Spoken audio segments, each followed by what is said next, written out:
Tesla lance une nouvelle Model 3 avec moins d'autonomie. Ah ouais, aux États-Unis. Alors, elle semble intégrer une nouvelle batterie LFP avec moins d'autonomie du jamais vu sur cette version. On vous explique tout ce que ça change, avec cette version qui pourrait débarquer en Europe. Alors du coup, le constructeur américain annonce une autonomie d'environ 522 km contre 576 pour l'ancienne version, soit une baisse de 54 km. Précisons qu'il s'agit d'autonomie sur le cycle EPA américain, plus proche de l'arrêté que du LTP. En Europe, la Model 3 Long Range annonce 626 km. Donc du coup, ça donnerait quoi? Ça donnerait à peu près 567 km de LTP. Bon, après, ça reste pas mal, hein, mais c'est vrai que ça fait 62 moins quand même, par rapport à la version actuelle. Sauf que si au final c'est du LFP qui tient plus longtemps, bien plus longtemps, c'est une bonne nouvelle quand même.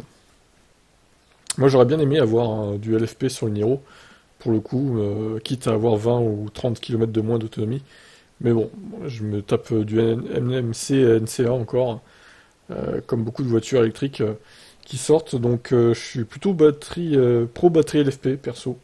Donc bon, même si évidemment c'est plus lourd et que à la densité égale c'est un peu moins performant. Mais au final ça tient tellement mieux dans le temps apparemment, c'est incroyable. Bon, on verra, hein. Enfin, on verra dans 10-15 ans si ça tient vraiment ses promesses sur LFP. Parce que finalement c'est des batteries un peu nouvelles, hein. Donc voilà, c'est ce qu'il disait là, les batteries LFP ont une densité énergétique inférieure. Le second élément, c'est le bonus américain limité à 3750 $ pour les versions propulsion et grande autonomie, contre 7750 pour les versions performantes. Et justement, le bonus écologique outre-Atlantique est divisé par deux. C'est les matériaux qui composent la batterie proviennent notamment de Chine. Ah oui, d'accord.